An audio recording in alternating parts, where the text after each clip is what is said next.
Most special operations aircraft were not built around the world. They were built in one place, because the missions existed in one place. The Douglas C-47 Skytrain was the beginning of that story. Originally a commercial airliner, it became the aircraft that delivered the OSS into occupied Europe, the platform that dropped the Pathfinders before D-Day, and the foundation on which every subsequent special operations transport was designed.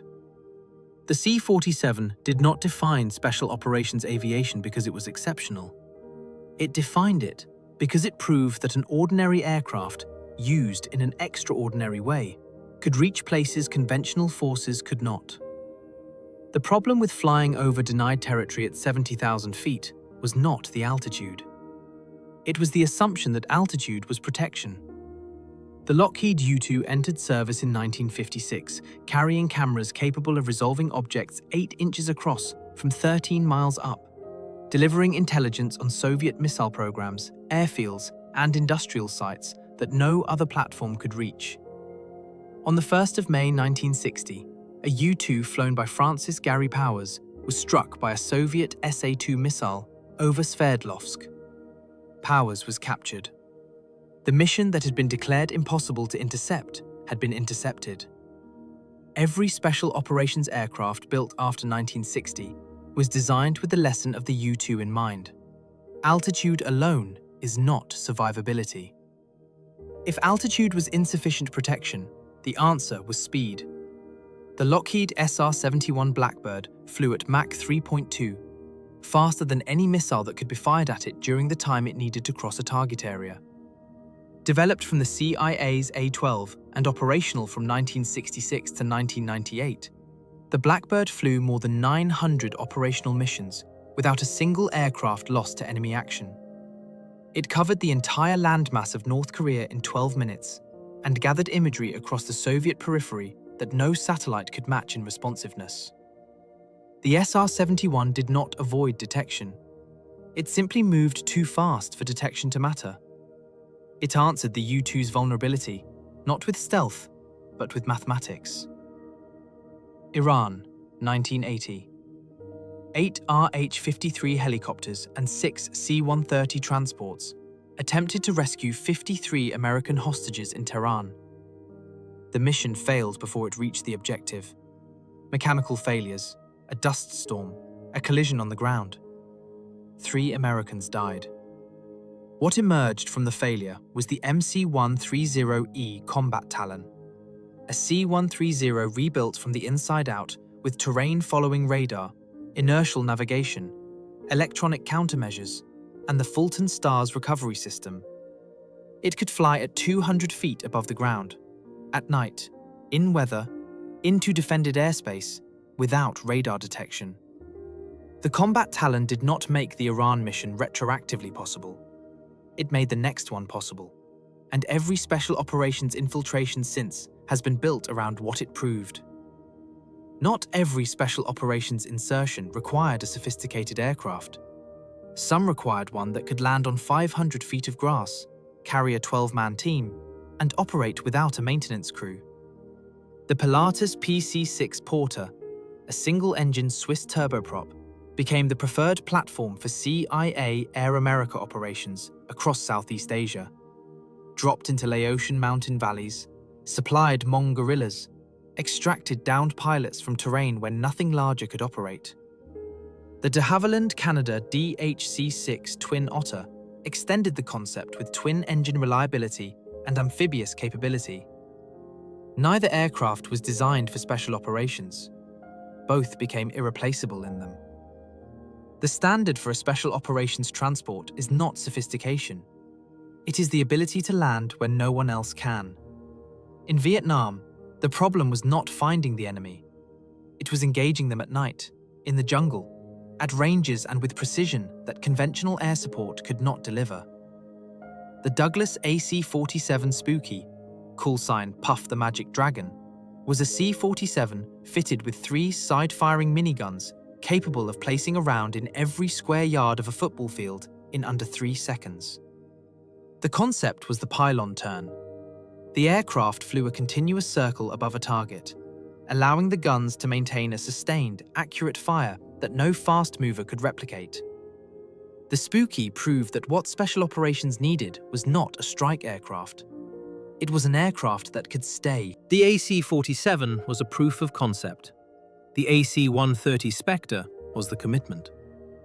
AC-130 Hercules, fitted with a 40mm Bofors cannon and a 105mm howitzer, a battlefield artillery piece mounted in a transport aircraft, the Spectre entered combat in Vietnam in 1968 and did not leave operational service for the next 5 decades.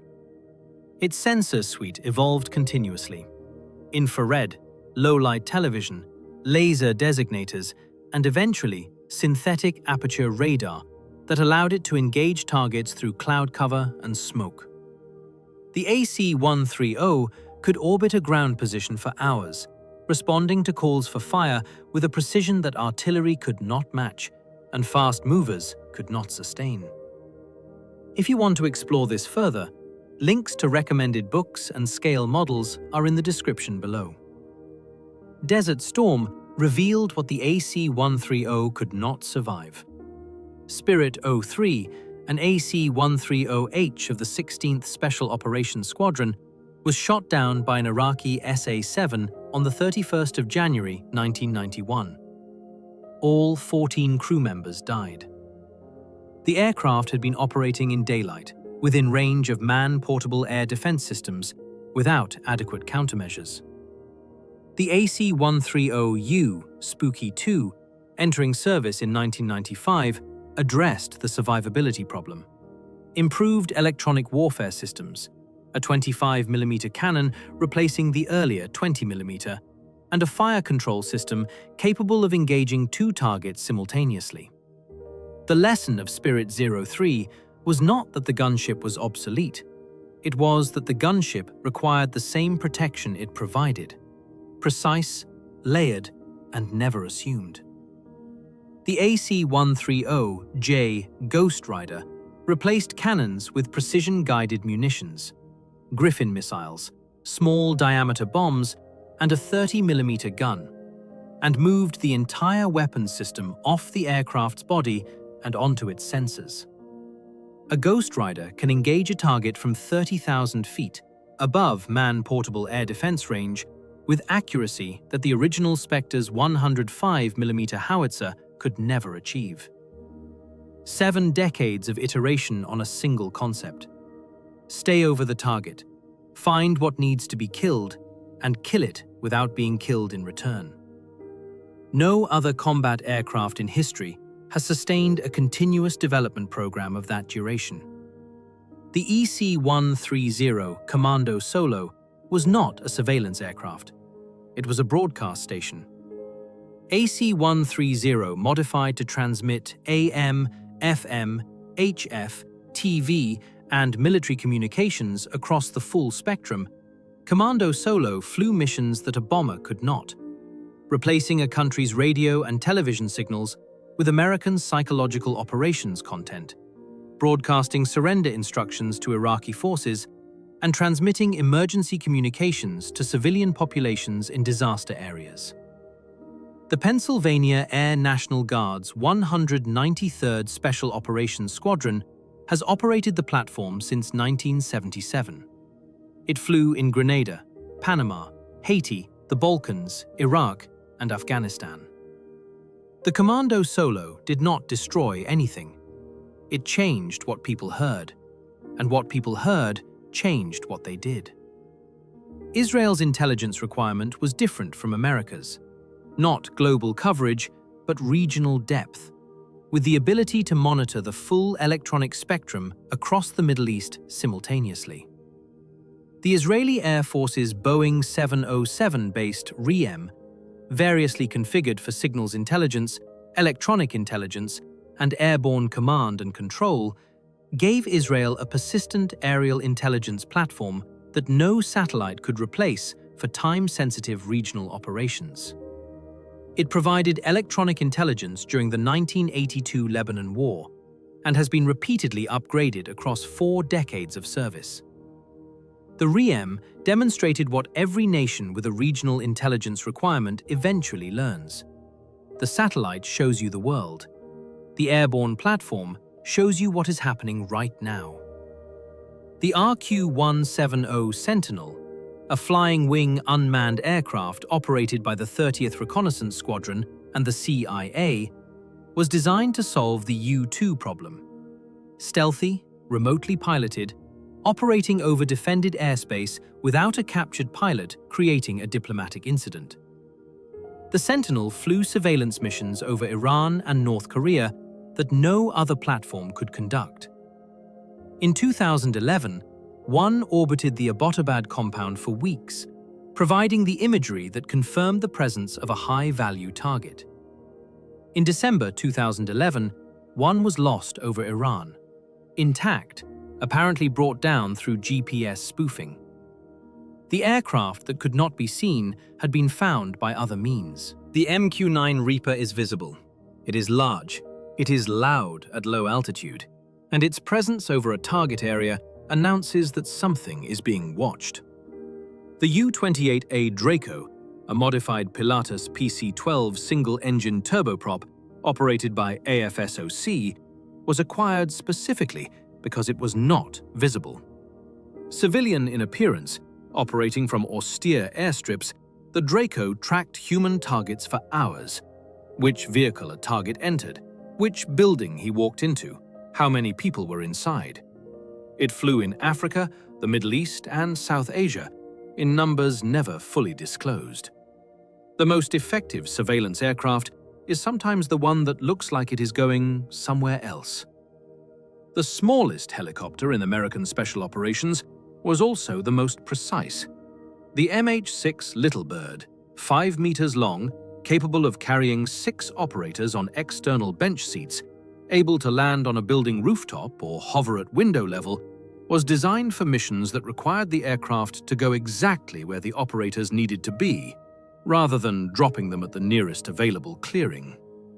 In Mogadishu in 1993, they inserted assault elements onto a target building with tolerances measured in feet. The Little Bird did not carry much. It delivered precisely. And in special operations, precision of delivery is the difference between success and catastrophic compromise. The Black Hawk entered Army service in 1979 as a utility helicopter. What the 161st Special Operations Aviation Regiment made of it was different. The MH-60, fitted with terrain-following radar, air refueling capability, and electronic warfare, allowing it to penetrate defended airspace at night. In Mogadishu in 1993, 2 were shot down, the beginning of an 18-hour battle. In Abbottabad, a stealth-modified variant crossed the Pakistani border undetected, its acoustic signature reduced by a shaped tail rotor and radar-absorbent materials. One crashed on landing. The tail section was left behind. Pakistan examined it. The helicopter officially did not exist. 8 helicopters launched from USS Nimitz on April 24, 1980, toward Iran.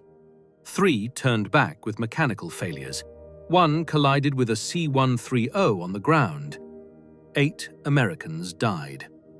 The failure of Eagle Claw produced one direct consequence.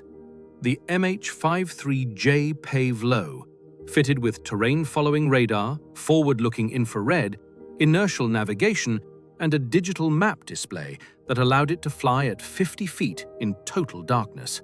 It led the Apache helicopters that destroyed Iraqi radar sites at the opening of Desert Storm. It operated in every conflict from 1988 until its retirement in 2008. Every capability it demonstrated was a direct response to what had failed in the Iranian desert. Afghanistan required high-altitude operations, at night in mountain terrain with heavy loads, a problem no special operations helicopter had been designed to solve. The MH-47 Chinook, a tandem-rotor heavy-lift helicopter dating to 1962, became the answer. Fitted with the same avionics suite as the MH-60, capable of air refueling and able to carry a full assault element above 10,000 feet.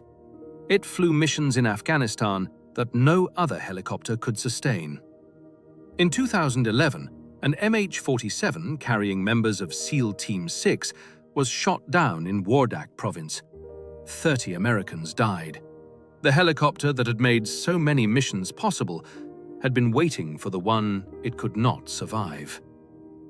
The tilt rotor concept promised what no helicopter could deliver: vertical takeoff and landing combined with fixed-wing speed and range.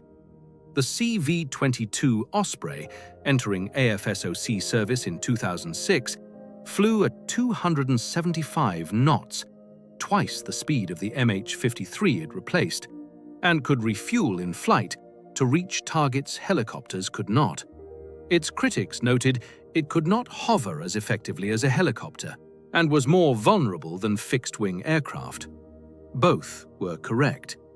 The CV-22 was not a helicopter or an aircraft. It was a compromise that extended the boundary of what was operationally possible. The F-117 Nighthawk was the first aircraft designed from the beginning to be invisible to radar. Its faceted surfaces scattered radar energy rather than reflecting it, and its weapons were carried internally to preserve its signature. Operational from 1983 and classified until 1988, it flew on the opening night of Desert Storm. 42 aircraft, striking 37 high-value targets in Baghdad simultaneously, each arriving unannounced and departing before the air defense system understood what had happened. A single F-117 was shot down over Serbia in 1999, reportedly by a radar operating on a frequency the stealth coating was not designed to defeat. Stealth, like altitude and speed before it, proved to be an advantage rather than an absolute. The MQ-1 Predator entered service in 1995 as a reconnaissance drone. In 2001, it became something else. Armed with Hellfire missiles and operated from a ground control station thousands of miles from the target, the Predator flew over Afghanistan and conducted the first targeted killing by an unmanned aircraft in the history of warfare. What it demonstrated was irreversible. A pilot could engage a target in a country where no American forces were officially present without any risk to American life and return home for dinner. Special operations had been defined by proximity to danger. The Predator began the process of removing the danger. The MQ-9 Reaper was the Predator scaled for purpose.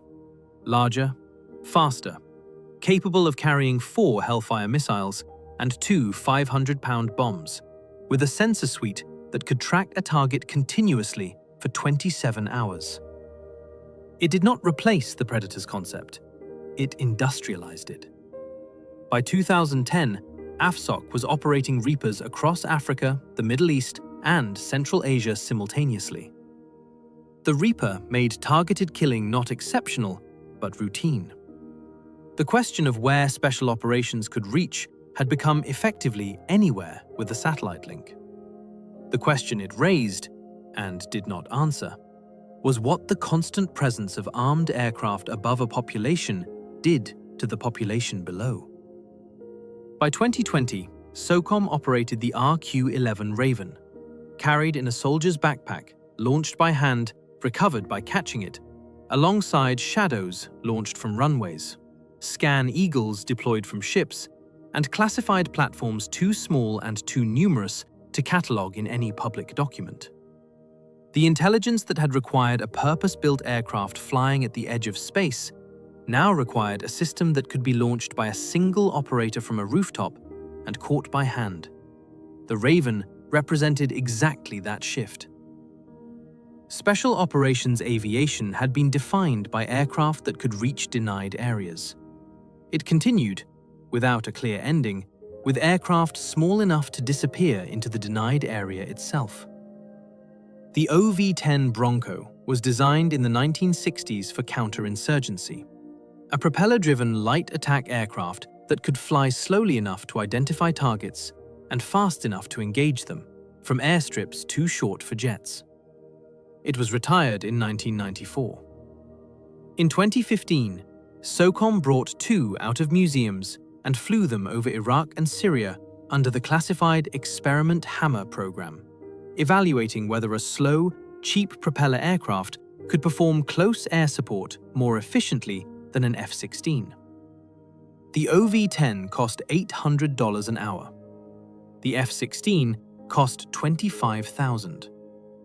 The Bronco was not brought back into service. The experiment proved that special operations problems do not always require the most advanced solution available. Brazil's Embraer A29 Super Tucano was not designed for American special operations. SOCOM acquired it because Afghanistan, Iraq, and a dozen African nations needed close air support their air forces could actually sustain. A turboprop, affordable at under $10 million, operable from dirt strips, maintainable without specialized training. 12 countries now operate it. The Afghan Air Force flew it until the last days of the Kabul government. The aircraft Special Operations Forces trained with most in the 21st century was not American, not stealthy, not fast. It was available and present, which is what a long war requires. Between the heavy lift of the C-130 and the insertions possible from the MH-60, there was a gap. The ability to move small teams across medium distances in civilian pattern aircraft without declaring a military presence. The C-146, a Wolfhound, a military variant of the Dornier 328 regional turboprop, filled that gap. AFSOC acquired 11 for theatre support across Africa and the Middle East, moving personnel, equipment, and occasionally things not listed in any public manifest. The Wolfhound looks like a regional commuter aircraft because, in the environments it operates in, looking like a regional commuter aircraft is the point. The FMAIA-58 Pucará was the only purpose-built counterinsurgency aircraft to see sustained combat in the 20th century outside American inventory. An Argentine twin turboprop deployed to the Falkland Islands in 1982 to contest British special operations across the archipelago. It destroyed 1 British Gazelle helicopter and was destroyed on the ground by SAS raids on Pebble Island. Its record was brief and ultimately unsuccessful. What the Pucará demonstrated was that the counterinsurgency aircraft problem was not uniquely American, that any nation conducting irregular warfare against opponents with limited air defense would eventually build or buy something like it. The Fulton Surface-to-Air Recovery System solved extraction without landing. A balloon deployed to lift a 500-foot cable, a specially modified MC-130 catching it at 150 knots. The person attached to the other end snatched from the ground and reeled aboard. Tested, certified, and operated by these MC-130 STARS variants from the 1960s through the 1990s, used in real operations a small number of times in circumstances still largely classified. What the Skyhook represented was the special operations instinct taken to its extreme. The absolute refusal to accept that any location is inaccessible, even if reaching it requires catching a person with a moving aircraft. The DHC-2 Beaver was not designed for war. It first flew in 1947 to supply Canadian mining camps in terrain with no roads and no runways. The US Army acquired over 1,000 and used them in Korea, Vietnam, and dozens of smaller conflicts. Special Operations Forces used them for resupply, reconnaissance, and casualty evacuation from positions helicopters could not reach and larger aircraft could not land at. The Army retired them in 1976. Surplus Beavers flew with CIA proprietary airlines and foreign Special Operations Forces well into the 1990s. Minimum Aviation, the smallest aircraft that can accomplish the mission, has a persistence that purpose-built platforms rarely match. After 2001, the The growth of American Special Operations Forces created a requirement no previous SOF aircraft had needed to meet: strategic reach at scale. A SEAL team deploying from Virginia to Afghanistan, a Ranger battalion staging for a direct action mission, none could be moved by MC-130 or CV-22 in the numbers and timelines required. The C-17 Globemaster III, fitted with Special Operations Avionics packages and operated under AFSOC control, became the layer that held the Enterprise together, capable of landing on a 4,000-foot dirt strip while carrying 100 tons of equipment. Special operations had been defined by small teams in small aircraft. After 2001, it also required the ability to move a small army overnight. On the 2nd of May 2011, two modified MH-60 Blackhawks crossed the Pakistani border undetected. One crashed on landing in Abbottabad. The crew destroyed the avionics. They did not have time to destroy the tail section. Aviation analysts recognized immediately it was not a standard Blackhawk. The shaped tail rotor, the radar-absorbent coating, pointed to a program running for years without public acknowledgement. Special operations aircraft were not built to fight wars. They were built to go where wars were not supposed to exist. The helicopter left behind in that courtyard proved that some of them had been doing exactly that.